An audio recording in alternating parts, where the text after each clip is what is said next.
साजी India team computer institute में आपका स्वागत है। पिछले काफ़ी सारे सेशन से हमने जीएसटी के बेसिक सिनेरियो की जानकारी ली। इसमें हमने ये भी जाना कि भारत में बिजनेस किस प्रकार किया जाता है या कौन कौन से सिनेरियोज हैं, टैक्सेशन सिस्टम क्या है भारत में, किस प्रकार से इम्प्लीमेंटेड है, जीएसटी आएगा तो उसको किस तरह से इम्प्लीमेंट किया जाएगा, ड्यूल टैक्सेशन सिस्टम किस प्रकार से आने वाला है भारत में, क्योंकि जीएसटी के साथ ही ड्यूल टैक्सेशन सिस्टम शुरू हो जाएगा। आप अपने बिजनेस को किस प्रकार से जीएसटी में रजिस्टर करा सकते हैं और इनपुट टैक्स क्रेडिट प्राप्त कर सकते हैं, ये सारी जानकारी हमने पिछले सेशन में ली। इस सेशन में हम प्रैक्टिकल कॉन्सेप्ट की बात करेंगे कि टैक्स सिस्टम जो भारत में ऑलरेडी है और जीएसटी आने के बाद दोनों में किस तरह का अंतर आने वाला है और किस प्रकार से हम बिलिंग या किस प्रकार से हम टैक्स इनपुट क्रेडिट को प्राप्त करने वाले हैं। ये बहुत ही इंपॉर्टेंट सेक्शन है और इसमें हम सारा प्रैक्टिकल रूप में इस एग्जाम्पल को समझेंगे। लेकिन इससे पहले मैं आपको जानकारी दे दूं कि यदि आपने अभी तक हमारा चैनल सब्सक्राइब नहीं किया है तो अभी कर लें, क्योंकि हम आने वाले काफ़ी सारे सेशन जीएसटी बेस्ड बनाने वाले हैं। क्योंकि जैसे ही जीएसटी आएगा नई नई चीज़ें उसके साथ आती चली जाएगी, आपको भी समय समय पर उन सबकी जानकारी मिलती चली जाएगी। तो आइए शुरू करते हैं प्रैक्टिकल रूप में समझना जीएसटी को। इस पूरे सेशन में हम सीखेंगे कि एग्जिस्टिंग टैक्सेशन सिस्टम क्या है और जीएसटी से किस प्रकार से अंतर आने वाला है। साथ ही हम ये भी देखेंगे कि आप किस प्रकार से प्रैक्टिकल पोजीशन में जीएसटी को कलेक्ट करते हैं और इनपुट टैक्स क्रेडिट प्राप्त करते हैं। परंतु यहाँ मैं आपको एक सजेशन देना चाहूँगा कि आप हमारी वेबसाइट्स पर जाकर जो एग्जाम्पल मैं बताने वाला हूँ उसकी ऑलरेडी एग्जिस्टिंग शीट को डाउनलोड कर सकते हैं और उसको अच्छी तरह से समझ सकते हैं। आप इन दोनों वेबसाइट्स issstworld.com या smartosystems.in के डाउनलोडेबल सेक्शन पर जाकर आसानी से ये शीट्स को डाउनलोड कर सकते हैं ताकि प्रॉपर रूप में आप इसे समझ पाएँ। तो आइए शुरू करते हैं। मेन एग्जाम्पल पर जाने से पहले हम थोड़ा सा बेस बना लेते हैं, अर्थात हम पहले टैक्सेस की जानकारी ले लेते हैं कि किस प्रकार टैक्स आप प्राप्त करते हैं या किस प्रकार आप टैक्स पे करते हैं। सिंपल एग्जाम्पल है, बिल्कुल डीलर ए है हमारे पास, जिसके पास एक 100 रुपये की कॉस्ट का प्रोडक्ट है।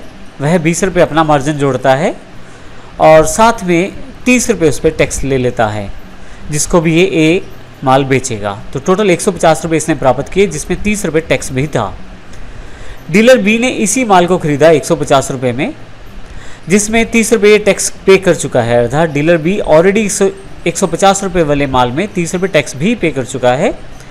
प्रॉफिट जोड़ा इसने 20 रुपये और आगे जिसको इसने माल बेचा उससे 40 रुपये टैक्स के लिए, टोटल 210 रुपये।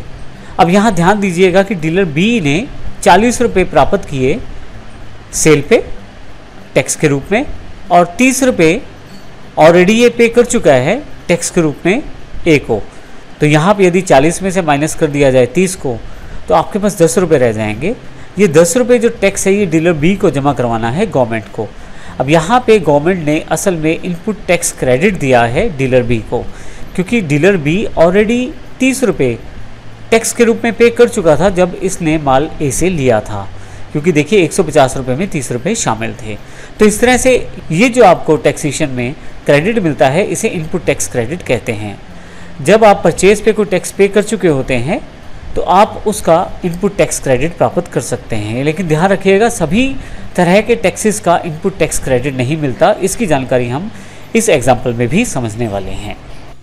यहाँ पर हमारे पास 2 टेबल दिए गए हैं। सबसे ऊपर वाला जो टेबल है वो हमारे पास विदाउट जीएसटी, अर्थात जो हमारे पास एग्जिस्टिंग टैक्सेशन सिस्टम है उसके आधार पर कार्य करेगा। नीचे जो टेबल दिया गया है दूसरे वाला, इसमें यदि आप देखें तो ये हमारे पास कैलकुलेशन जो शो करेगा वो जीएसटी बेस्ड, अर्थात जीएसटी के साथ करेगा। आइए सबसे पहले ऊपर वाले एग्जाम्पल को हम क्लियर करते हैं। यह जीएसटी के बिना है, अर्थात यहाँ पे जीएसटी का प्रयोग नहीं किया गया। यहाँ पे हमने उन टैक्सेस का प्रयोग किया गया है जो प्रेजेंटली इंडिया में प्रयोग किए जा रहे हैं। अब यहाँ यदि आप देखें तो हमारे पास, इसको पहले पूरी तरह से समझते हैं। ऊपर की तरफ डीलर आपके प्रोडक्ट का कॉस्ट, एक डीलर जो प्रॉफिट जोड़ता है 20% माना गया है सेलिंग प्राइस। उसके पश्चात कुछ टैक्सेस दिए गए हैं जैसे एक्साइज, सीएसटी और वैट। फाइनली टैक्सेस को जोड़ के जो प्राइस आता है, टैक्स जो आप पे करते हैं अपनी परचेज पे, टैक्स जो आप रिसीव करते हैं सेल पे, और फाइनली जो आपको टैक्स गवर्नमेंट को पे करना होता है उसकी जानकारी यहाँ पे दी गई है। हम यहाँ से हरियाणा से शुरुआत करते हैं। मान लीजिए हमारे पास हरियाणा और पंजाब 2 स्टेट्स हैं। सबसे पहले ए डीलर जिसके पास 1000 रुपये की कॉस्टिंग का प्रोडक्ट है वह अपना 20% मार्जिन जोड़ता है, अर्थात 200 रुपये, और 1200 रुपये उसका सेलिंग प्राइस हो जाता है। अभी के टैक्सेशन सिस्टम में यदि हम बात करें तो हम इस पे एक्साइज ड्यूटी लगाते हैं, और क्योंकि यह मैन्युफैक्चरर प्रोडक्ट है मान लीजिए, तो इस पे 12% टैक्स 144 रुपये हो जाता है। ध्यान दीजिए टैक्स जो है वो सेलिंग प्राइस पे लगा है, 1200 के ऊपर 12% टैक्स लगा है, और यदि हम देखें तो फाइनल प्राइस हमारे पास 1344 रुपये, जो कि आपके पास सेलिंग प्राइस और एक्साइज का जो टैक्स है इन दोनों को जोड़कर आ गया है। फाइनली इस ए डीलर ने जो टैक्स प्राप्त किया है जब इसने ये प्रोडक्ट को बेचा है 144 रुपये, उसको ही इसे पे करना है, अर्थात जो पे टैक्स रहेगा ए डीलर के लिए 144 रुपये रहेगा। लेकिन जैसे ही हम दूसरी रो में आते हैं तो बी डीलर को जो कॉस्ट पड़ता है इस प्रोडक्ट का 1344 रुपये, क्योंकि बी ने इसे 1344 रुपये में खरीदा है टैक्स पे करके। इसमें इसने 20% प्रॉफिट अपना जोड़ा और इसका प्राइस हो गया 1613 रुपये। अब इसमें टैक्स के रूप में वैट को जोड़ा गया है जो कि 5% है मान लीजिए इसके प्रोडक्ट पे, क्योंकि बी डीलर ट्रेडिंग करता है तो इस पर एक्साइज एप्लीकेबल नहीं होगा, इस पर वैट एप्लीकेबल होगा।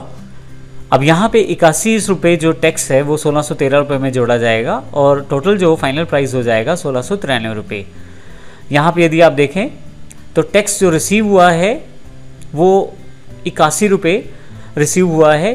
यहाँ पे जो ऑलरेडी बी टैक्स पे कर चुका है 144 रुपये के रूप में ए को, उसको यह इनपुट टैक्स क्रेडिट के रूप में प्राप्त नहीं कर पाएगा। उसका कारण यह है कि इसने जो टैक्स पे किया है वो एक्साइज टैक्स था और आगे ये जो टैक्स अभी प्राप्त कर रहा है ये वैट है, तो इस तरह से ये इसमें एडजस्ट नहीं कर पाएगा। तो अल्टीमेटली इसको ये टैक्स गवर्नमेंट को पे करना पड़ेगा 81 रुपये के बीच में। इसी तरह से बी ने सी को बेचा माल 1693 रुपये की कॉस्टिंग के साथ, जो कि कॉस्टिंग सी को पड़ी है। सी इसमें अपना प्रॉफिट मार्जिन ऐड करता है 339 रुपये जो कि 20% है। फाइनली 2032 रुपये का सेलिंग प्राइस आपके पास अवेलेबल हो जाता है। सी भी आगे ट्रेडिंग करता है तो वो अपना 5% टैक्स और जुड़ जाता है 102 रुपये। फाइनली प्राइस 2134 रुपये। अब क्योंकि सी ने वैट को रिसीव किया है और सी ने बी को 81 रुपये वैट के रूप में पे कर चुका है पहले से, तो फाइनली इसे 21 रुपये टैक्स जमा करवाना है। 81 रुपये पहले से ही सी बी को पे कर चुका है वैट के रूप में और इस तरह से इसको इनपुट टैक्स क्रेडिट मिल जाएगा 81 रुपये का। फाइनली इसे 21 रुपये जमा करवाने हैं एज अ टैक्स। अब यहाँ पे डी की बात करते हैं। डी भी 2134 रुपये का यही प्रोडक्ट खरीद लेता है और अपना प्रॉफिट मार्जिन 20% जोड़ देता है और इसका सेलिंग प्राइस हो जाता है 2560 रुपये। लेकिन क्योंकि डी को माल बेचना है अब दूसरी स्टेट में, क्योंकि हम अभी हरियाणा स्टेट में हैं और अब अगला जो माल बेचना है हमने वो पंजाब में बेचना है, तो डी जब ये माल बेचेगा पंजाब में तो अब अपने बिल पे ये CST टैक्स लगाकर बेचेगा। तो 2560 रुपये के ऊपर 307 रुपये जोड़े जाएंगे और 2868 रुपये अब फाइनल प्राइस हो जाएगा। अब यहाँ पे ध्यान रखिएगा कि CST की इनपुट टैक्स क्रेडिट भी नहीं प्राप्त कर पाएगा डी, क्योंकि इसने यह माल दूसरी स्टेट में बेचा है। तो फाइनली इसको 307 रुपये एज अ टैक्स जमा करवाने पड़ेंगे। अब हम बात करते हैं पंजाब की। पंजाब में जो ई डीलर है उसने यह सामान 2868 रुपये में डी से खरीदा। इसमें उसने अपना प्रॉफिट 20% जोड़ा 574 रुपये और 3441 रुपये का सेलिंग प्राइस इसने रखा। अब इसने क्योंकि पंजाब स्टेट में माल बेचना है तो 413 रुपये वैट के जोड़े और फाइनली 3854 रुपये इस पे फाइनल प्राइस अवेलेबल हो गया। परंतु यहाँ पे इस पे किसी भी तरह का टैक्स क्रेडिट नहीं मिलेगा क्योंकि इसने CST पे किया है और आगे से वैट को प्राप्त किया है। तो यहाँ पे यदि हम देखें तो जो टैक्स रिसीव हुआ है 413 रुपये पंजाब गवर्नमेंट को पे करना पड़ेगा। इसे 307 रुपये जो इसने पहले पे किए थे परचेज पे, जो हमारे पास ऊपर है, वो उसका किसी भी तरह से क्रेडिट नहीं मिल पाएगा। फाइनली ई ने एफ को माल बेचा 3854 रुपये का 771 रुपये प्रॉफिट के साथ। सेलिंग प्राइस अब 4625 रुपये हो चुका है। वैट 555 रुपये जोड़ा और फाइनल प्राइस 5180 रुपये। टैक्स पे करने के पश्चात अब टैक्स पेमेंट के लिए अब यहाँ पे 413 रुपये इसने पे कर चुका है एफ और 555 रुपये इसने सेल्स में टैक्स को प्राप्त किया है वैट को। तो दोनों का जो अंतर है वो इसको जमा करवाना है एज अ टैक्स। तो 142 रुपये इसको जमा करवाने हैं। इसको इनपुट टैक्स क्रेडिट मिला है 413 रुपये का। फाइनली एफ ने जी को माल बेचा 5180 रुपये का। अपना प्रॉफिट जी ने जोड़ा और सेलिंग प्राइस 6216 रुपये। फिर से टैक्स जोड़ा गया, वैट 746 रुपये। फाइनली कस्टमर को ये प्रोडक्ट जो पड़ा है वो 6,962 रुपये का पड़ा है। यहाँ पे जी को इनपुट टैक्स क्रेडिट मिलेगा 555 रुपये का, क्योंकि वह इसे पे कर चुका है जब इसने इसे परचेज किया है। तो अल्टीमेटली इसको 191 रुपये का टैक्स पे करना है। यदि आप यहाँ देखें तो फाइनल प्राइस इस प्रोडक्ट का 6,962 रुपये कस्टमर को पड़ा है और टोटल जो टैक्स पे किया गया है वह 1,298 रुपये टैक्स गवर्नमेंट को पे हुआ है। तो इस सेशन में हमने देखा किस प्रकार एग्जिस्टिंग टैक्स सिस्टम में हरियाणा और पंजाब की 2 स्टेट्स को हमने एग्जाम्पल के रूप में प्रयोग करके देखा कि बिल का अमाउंट जब आप जोड़ते चले जाते हैं टैक्स को तो क्या पहुंच जाता है और एंड कस्टमर के पास उसका प्राइस क्या पहुंचता है। साथ ही हमने इस सेशन में इनपुट टैक्स क्रेडिट को भी जाना कि इनपुट टैक्स क्रेडिट आप किस प्रकार से प्राप्त करते हैं।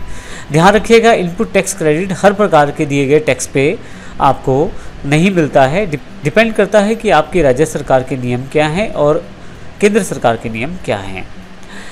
मैं आपको फिर से बता दूं कि आप इन सभी एक्सरसाइज फाइल्स को issstword.com या smartosystems.in की वेबसाइट पर जाकर डाउनलोड कर सकते हैं और ज़्यादा बारीकी से इन सब इन्फॉर्मेशन को वर्कआउट कर सकते हैं।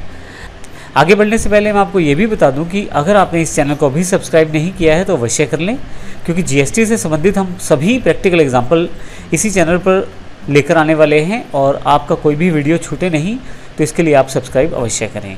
और साथ ही यदि आपको ये वीडियो पसंद आया हो तो इसे लाइक और शेयर अवश्य करें। धन्यवाद।